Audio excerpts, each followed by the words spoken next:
Saudara sekalian, kita akan lanjutkan pada hidrometri yang kedua. Kita buka dulu dengan salam. Assalamualaikum warahmatullahi wabarakatuh. Nah, ini kita udah mengukur ya. Kita mengukurnya adalah mengukur debit.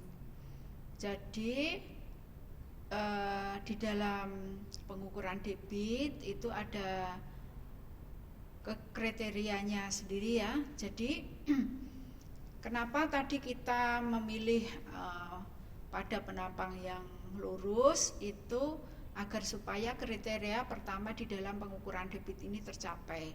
Kalau lurus itu berarti kecepatan air pada semua titik adalah paralel dan terhadap lintang sungai. Jadi lurus gitu ya, pada lintang sungai itu paralel, lurus terus gitu ya. Tidak ada yang belok-belok alirannya. Kemudian kurva distribusinya teratur kalau lurus ya. Dan kita memilih kalau pakai alat current meter, kita memilih pada kecepatan antara 10 sampai 15 cm per detik. Kemudian dasar sungainya stabil ya. Dasar sungai stabil itu berkaitan dengan nomor 1 tadi ya. Alur sungai yang lurus. Kemudian kedalaman sungai itu kurang lebih 30 cm. Kenapa ini? Kalau kita menggunakan alat terutama current meter supaya baling-balingnya itu bisa masuk ke dalam air.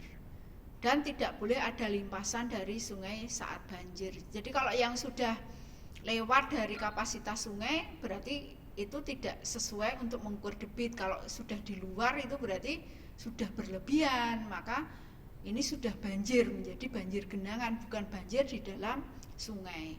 Jadi yang kita hitung adalah banjir dalam alur atau channel sungai itu. Jadi kalau sudah meluap berarti kita sudah tidak bisa menghitung debit lagi gitu ya, tidak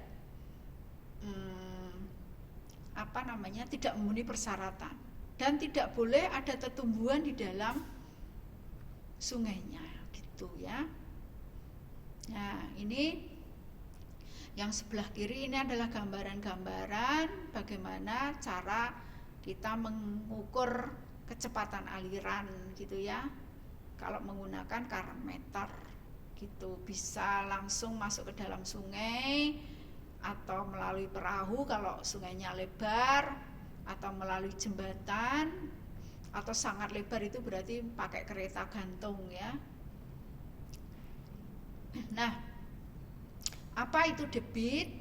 Debit itu adalah jumlah air yang mengalir melalui penampang seluas A dalam waktu tertentu. Gitu ya. Jumlah air yang mengalir melalui penampang A dalam waktu tertentu. Mengalir itu tadi tahu kecepatan waktu tertentu, berarti sebetulnya debit itu adalah A kali V gitu ya. Nah, A-nya itu adalah panjang dan lebar. Maksudnya ini panjang itu lebarnya itu adalah lebar dari sungai, panjangnya adalah panjang dari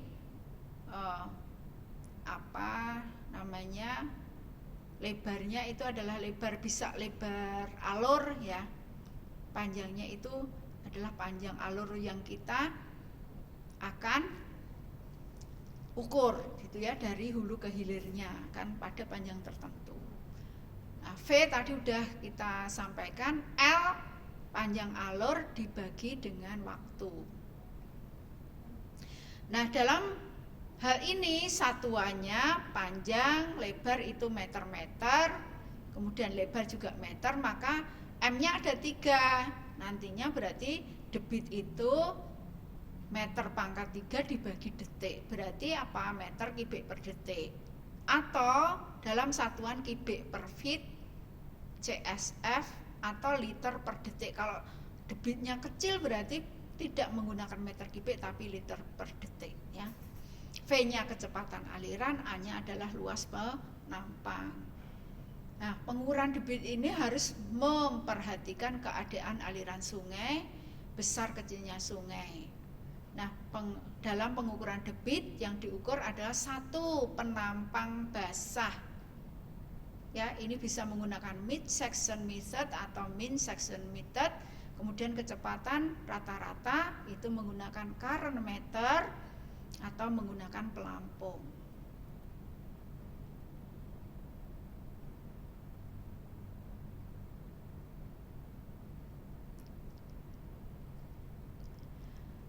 Metode mengukur debit itu ada berbagai macam ya. Pengukuran metode tergantung pada kondisi, jenis sungai, tingkat turbulensi aliran, dan tingkat ketelitian yang akan dicapai.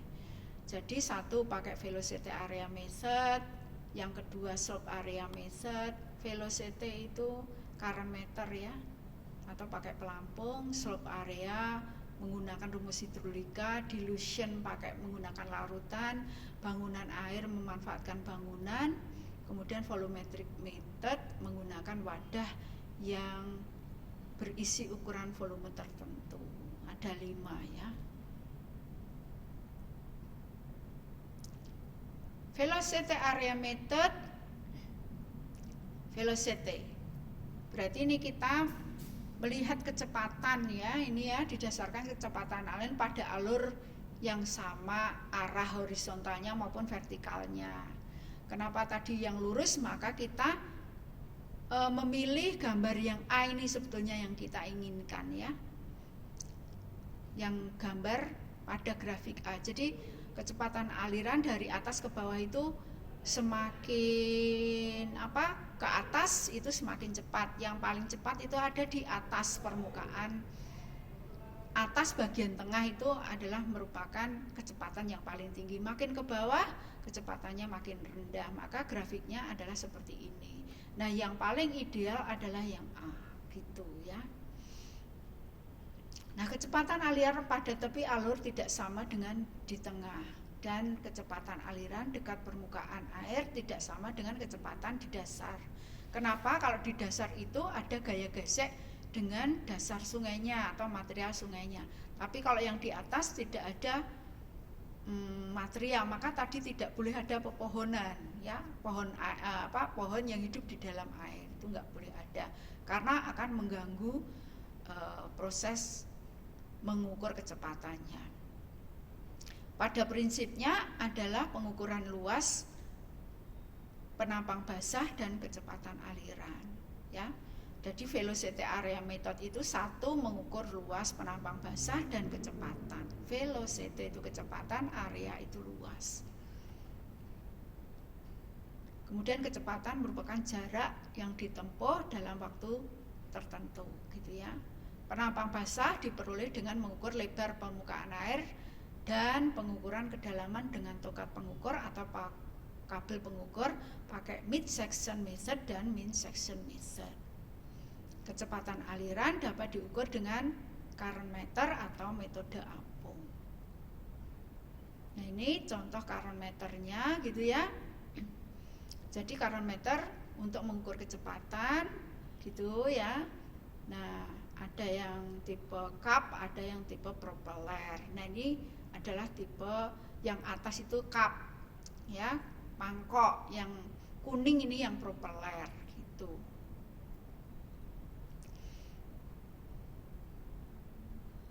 Nah, ini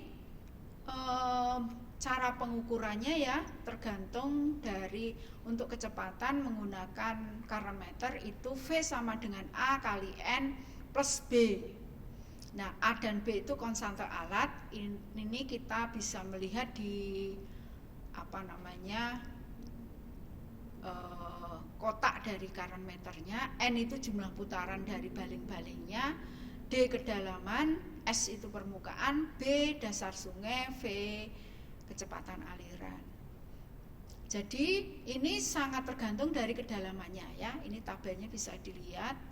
Jadi kalau kedalamannya itu sampai kurang dari 1 meter itu menggunakan V kecepatannya adalah hanya 1 titik ya, one point method. Jadi kita mengukurnya pada titik 0,6 ya, 0,6.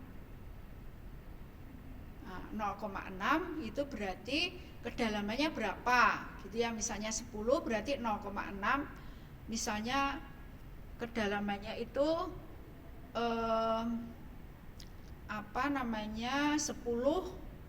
kalau 10 meter ke terlalu dalam ya, misalnya ada kedalamannya 30 cm berarti 0,6-nya itu 5 gitu ya, 5 cm dari bawah gitu dipasang current meternya, kemudian dia berputar berapa gitu ya. Tapi kalau sampai 3 meter gitu ya, itu harus menggunakan metode yang berikutnya gitu, setengah dari kecepatan di kedalaman 0,2 dan kedalaman dijumlahkan dengan kedalaman 0,8. Nah, kalau 0,2 tadi ya, tadi itu ya, karena ini sampai 3 meter berarti 3 kali 0,8 berapa gitu ya, dipasang current meternya. Kemudian yang 0,2-nya berapa, dipasang lagi. Tadi kecepatan di 0,2 berapa, di kecepatan 0,8 berapa, setengahnya berarti itu kecepatan gitu ya, ketemu kecepatan. Kalau lebih dalam lagi maka kita menggunakan 3-point method ya. Rumusnya adalah V sama dengan 0,25 V kali V 0,2 plus V 0,6 plus V 0,8 gitu ya, sama nanti ya masangnya current meter yang dibedakan. Kalau lebih dalam lagi maka kita menggunakan 5 method ya, 5 method 1, 2, 3, 4, 5. Nah ini cara pengukurannya juga sama gitu ya, masangnya current meter yang dirubah-rubah. Nah ini kita sekarang mengukur luas ya, kita bisa menggunakan min section atau mid section gitu ya. Jadi karena penampang sungai itu tidak teratur, maka kita bagi menjadi seksi-seksi ya, dibagi-bagi begitu ya. Misalnya panjangnya 3,5 meter, maka kita bagi menjadi 3, 1 meter, 1 meter, 1 meter, kemudian setengah meter juga boleh gitu ya, atau setengah meter, setengah meter, setengah meter juga boleh. Ini lebih teliti gitu ya. Perhatikan ini. Jadi min itu adalah rata-rata seksi, metode dengan rata-rata seksi gitu ya, seksi yang akan diukur. Jadi di sini tadi ya sudah dibagi, misalnya 3 meter di sini ya, 1 meter pertama, 1 meter kedua, 1 meter ketiga, terus yang terakhir setengah meter. Nah ini dari kiri ke kanan itu yang ke N ya, lebarnya tadi 1 meter atau BN plus 1. Jadi yang BN itu yang plus 1 itu berarti N-nya 1, berarti BN plus 1 berarti 1 plus 1 berarti BN yang kedua, yang di tengah dalam gambar yang abu-abu ini B yang kedua gitu ya. Ini N itu yang pertama, ini N plus 1 yang kedua. Nah ini pada N1 ini diukur kedalamannya, ketemunya D ke N. D ke N adalah kedalaman pada seksi yang pertama. Kemudian dihitung lagi pada kedalaman seksi yang kedua, berarti DN, N-nya tadi 1 plus 1, berarti N yang 1 plus 1 yang kedua. Jadi kedalaman pertama tinggi muka airnya berapa, kedalaman yang kedua tinggi muka airnya berapa, kemudian lebarnya antar seksi itu berapa. Tadi 1 meter, 1 meter, 1 meter, setengah meter gitu ya. Nah sekarang kalau kita menggunakan min section method, maka luas itu kan prinsipnya adalah panjang kali lebar gitu ya. Ini lebarnya adalah tadi dalam contoh lebar sungainya 1 meter, berarti ini 1. B-nya atau lebarnya adalah 1. Nah kedalamannya kita ukur.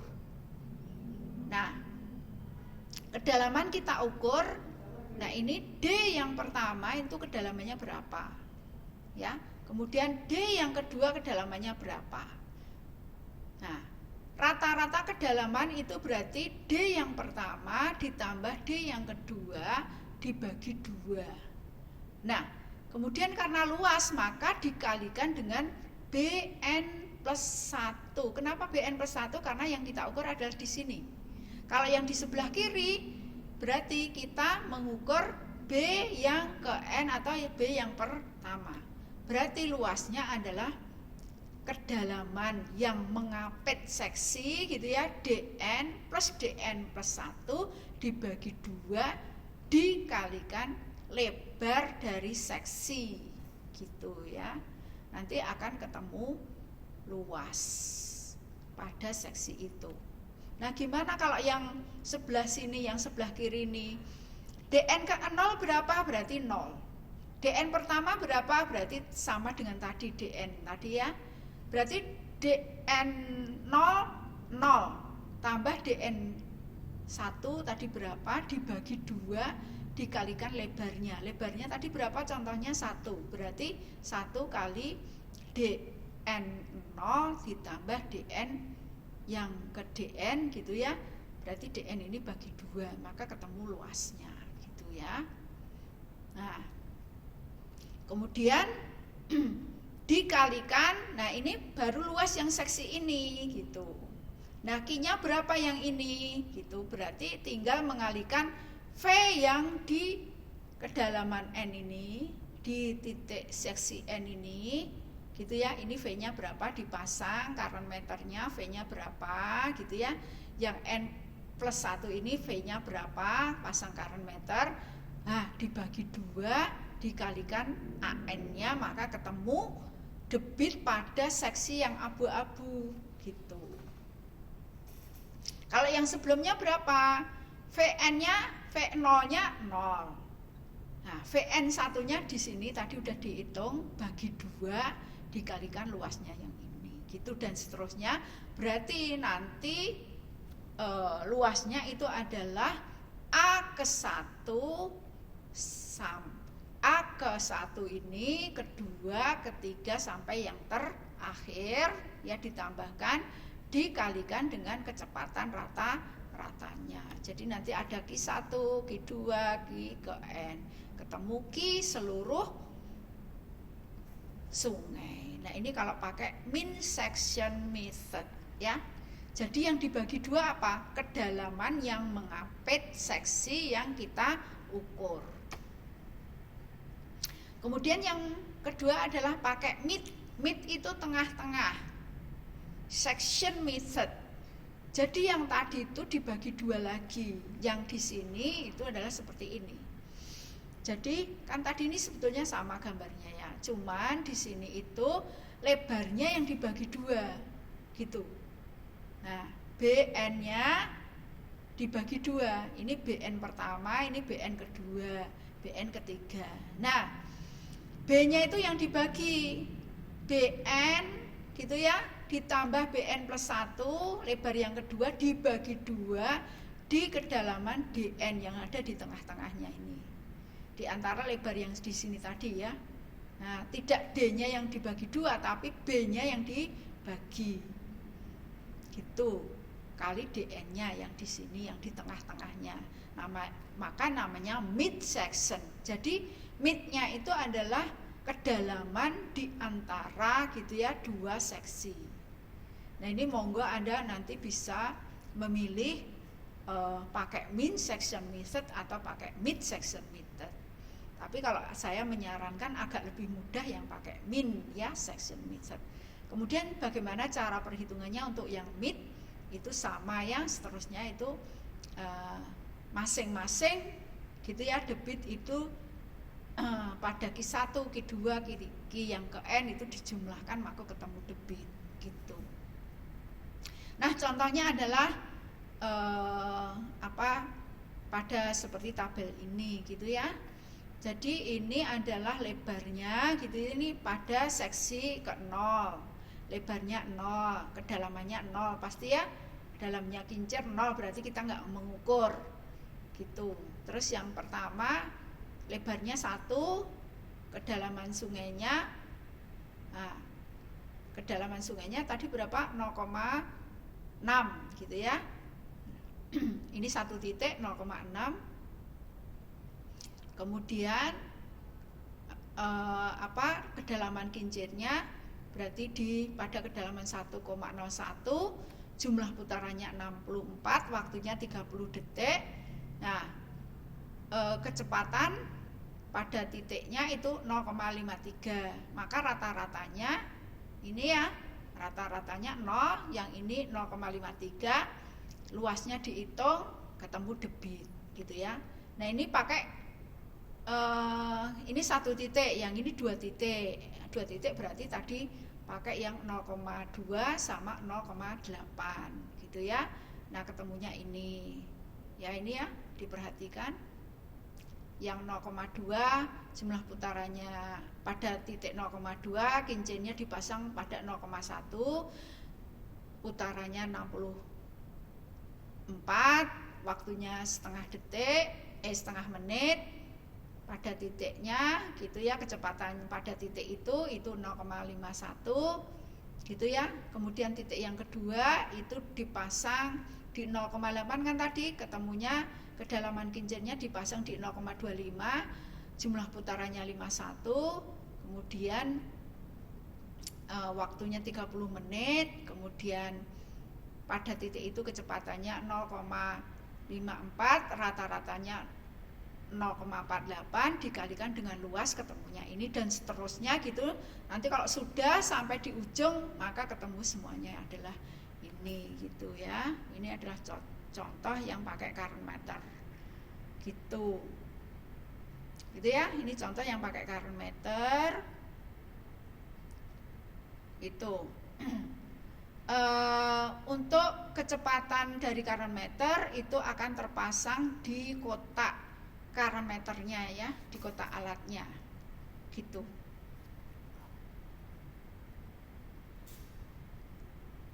Di kotak alatnya nanti Anda bisa melihat rumusnya tergantung dari baling-baling yang akan kita gunakan itu satuannya apa, satuannya berapa gitu. Nah, yang kedua kita bisa menggunakan pelampung atau flat area ya. Ini kita memilih yang lurus gitu. Rumusnya gampang ya. A itu luasnya, tadi kita udah menghitung luas pakai mid section atau min section method gitu ya. Nah, U itu adalah kecepatan pelampungnya. Jadi kita mengukur U ini ya, kecepatan pelampung. Jadi mengukur kecepatan pelampung itu kita memilih dulu seksinya dari hulu ke hilir gitu ya. Dari hulu ke hilir minimal sebetulnya 20 meter gitu ya, dari hulu ke hilir. Kemudian kita lepas pelampungnya di tepi satunya, di tengahnya, di kanannya gitu, bisa 3 atau lebih dari 3 ya, pokoknya yang ganjil gitu. Nah, nanti dirata-ratakan kecepatan pelampungnya gitu ya, di tengah, di pinggir-pinggir itu berapa, kemudian rata-ratanya berapa. Jadi U rata-rata nanti ya, kecepatan pelampung. K itu adalah koefisien pelampung. Jadi koefisien pelampung itu adalah pelampungnya ini kita menggunakan apa.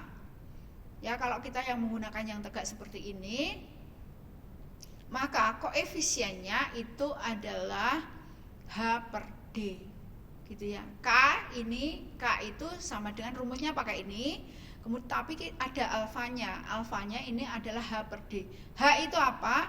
Adalah pelampung yang tenggelam. Hanya D-nya itu adalah kedalaman seperti tadi itu ya.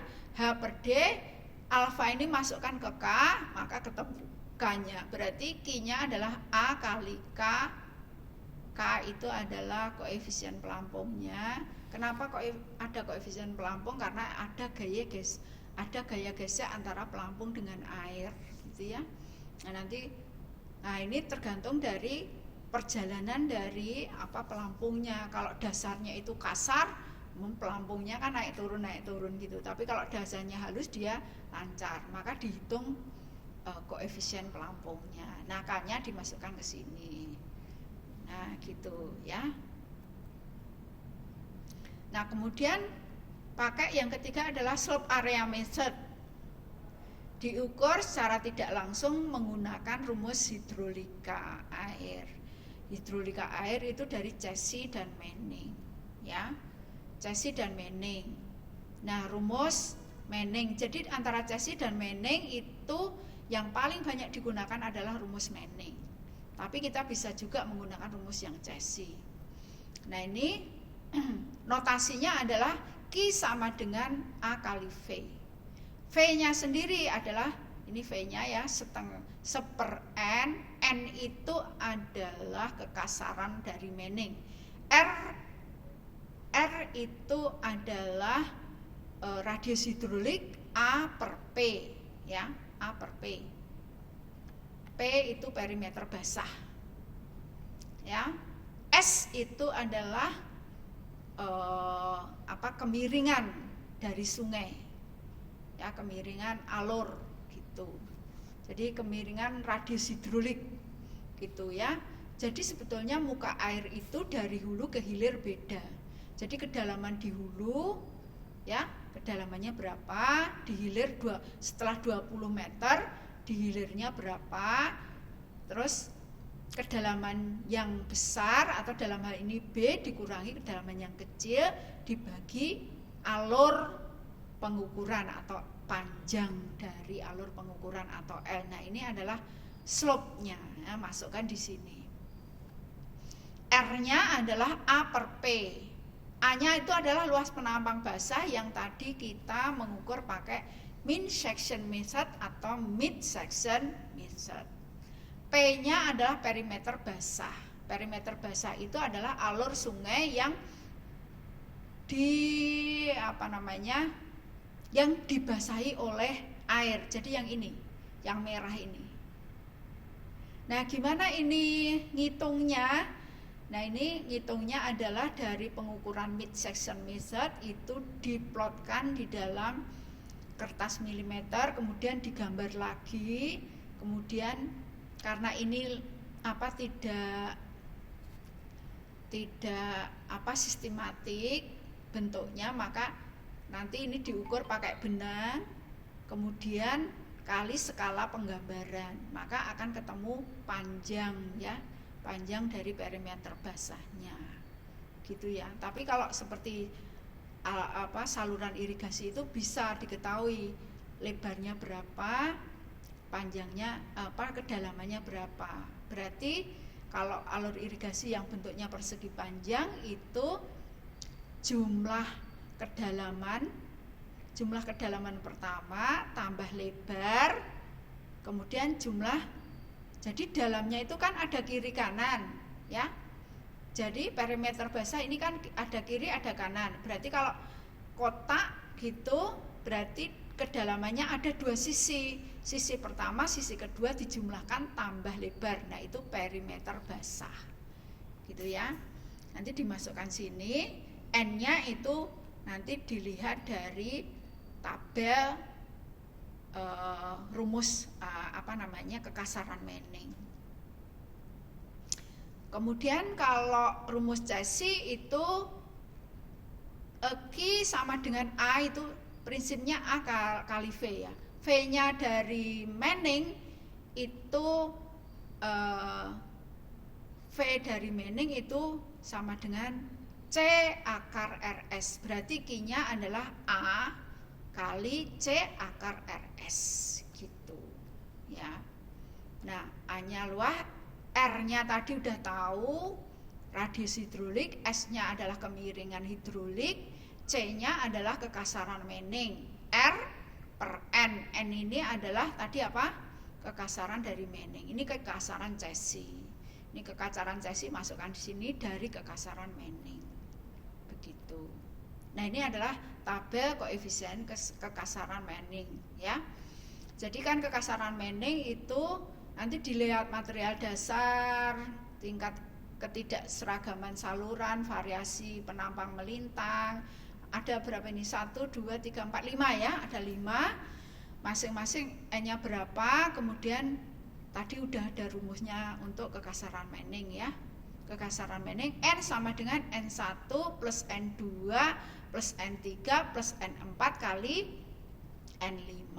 Jadi ini nanti di dalam alur sungai itu dilihat ya material dasarnya apa. Oh, tanah, berarti N1-nya 0,N0-nya sama dengan 0,020. Keseragaman saluran tadi kan milih yang lurus, berarti agak lurus, ada yang agak lurus, ada yang halus, ya nggak ada yang halus ya. Kalau halus itu misalnya saluran irigasi itu halus. Yang ada adalah agak lurus atau sedang, atau malah justru kasar, karena mungkin ada alur sungai yang kasar. Nah, kita milih 0,005 gitu ya. Variasi melintangnya gimana? Oh, lambat laun berarti 0. Kalau berubah-ubah berarti 0,005. Tapi kalau yang misalnya 0,01 sampai 0,015 gimana ya? Kita ambil tengah-tengahnya ya, sering berubah. Ya berubahnya cepat atau lambat. Kalau cepat berarti yang gede ya, milih yang besar. Tapi kalau lambat milih yang kecil. Tapi kalau yang kira-kira di tengah, lambat laun gitu, kita pilih yang tengah-tengah. Ada bangunan apa? Enggak. Penyempitan ada enggak? Tadi kita memilih yang tidak ada pengaruhnya, berarti kita abaikan. Tapi kalau ada pengaruhnya ya itu berarti agak berpengaruh, ya kita milih antara 0,01 sampai 0,015. Nanti kita pilih tengah-tengahnya. Ada tanamannya enggak? Nah, tadi kita milih yang tidak ada, berarti yang rendah. Tingkat dari meander kita pilih yang lurus, berarti kita milih yang rendah, berarti 1. Maka N0 tambah N1 tambah N2 tambah N3 tambah N4 dijumlahkan kali N5. Nah, ketemu Manning. Masukkan di rumus matematis dari Manning gitu. Sekarang pakai dilution method itu adalah menggunakan larutan. Jadi pengukuran debit dengan menggunakan larutan atau bahan kimia yang dialirkan dalam sungai. Ya, ini menggunakan apa? Biasanya menggunakan pewarna atau yang mudah larut dalam air dan mudah dideteksi ya. Nah, sering digunakan pada sungai yang tidak beraturan, turbulensinya tinggi gitu ya. Kemudian menggunakan larutan yang mudah larut dalam air, stabil, tidak dan mudah dikenali, tidak meracuni biota dalam perairan, dan tidak terlalu mahal. Dan biasanya menggunakan garam dapur ya. Metode larutan ini didasarkan pada perhitungan perbedaan konsentrasi yang terkandung dalam air ya, menggunakan EC meter gitu ya. Nah, biasanya pakai garam dapur tadi udah ya. Ada metode injection tetap dan ada metode injection sesaat. Nah, rumusnya adalah ini ya. Jadi C1 adalah konsentrasi larutan. Jadi sungainya itu sungai yang tawar dulu. Tadi itu C0 ya, konsentrasi sebelum tercampur. Kemudian C1 itu adalah konsentrasi larutan. Jadi garamnya dilarutkan dulu pada volume tertentu, diukur dengan EC meter dulu gitu ya, ketemu C1. Kemudian dimasukkan ke dalam sungai, maka ketemu C2. Nah, rumusnya adalah ini. Nah, debit injeksi itu adalah debit yang dimasukkan. Jadi tadi kan di dalam volume tertentu, kemudian kita masukkan ke dalam sungai gitu ya. Larutan garamnya itu dimasukkan ke dalam sungai, itu debitnya berapa gitu ya. Nah, itu kemudian panjang alirannya berapa tadi udah. Nah, ini nanti Q-nya adalah Q dari debit injeksi, CO ada konsentrasi air sebelum tercampur dengan larutan garam, C1 adalah larutannya garam, C2 adalah larutan garam yang sudah tercampur dengan air sungai. Nah, masukkan di sini ketemu Q-nya. Kalau injeksi sesaat debitnya adalah V. V itu volume larutan, pakai volumenya. T-nya itu waktu. C1 tadi ya konsentrasi larutan, C2 adalah konsentrasi air sungai yang sudah tercampur dengan larutan. Ya, T-nya itu waktu tempuh tadi ya. Jadi L-nya itu waktu tempuhnya berapa. Jadi L itu dari hulu ke hilir. Masukkan di sini maka ketemu. Nah, ini digunakan untuk sungai-sungai yang kecil atau digunakan yang kita tidak bisa menggunakan current meter gitu ya. Yang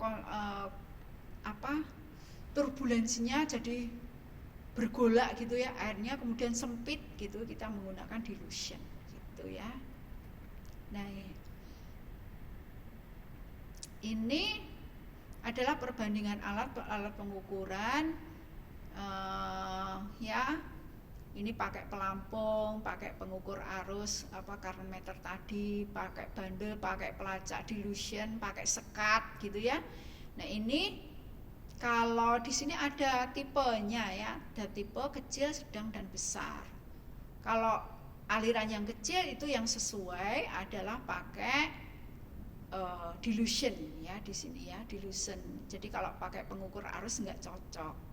Atau pakai sekat atau pakai saluran gitu ya, bentuk dari saluran.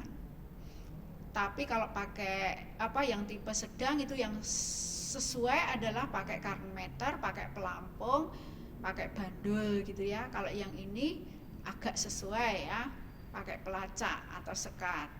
Kalau yang besar, derajat turbulensi besar, yang paling cocok adalah pakai current meter atau pakai pelampung gitu ya. Nah, ini adalah contoh-contoh bangunan air. Nanti Anda bisa ini biasanya digunakan oleh teknik sipil. Jadi tidak saya perdalam ya untuk bangunan air ini. Tadi ada tuh rumus-rumus untuk bangunan air. Nanti Anda bisa baca sendiri di bukunya Ersin Zaihan ya. Silahkan buka, nanti rumus masing-masing bentuk dari bangunan air seperti apa, kemudian bagaimana rumusnya untuk menentukan debit. Kemudian yang terakhir pakai volumetric method. Ini biasanya digunakan untuk mengukur keran atau mata air gitu ya.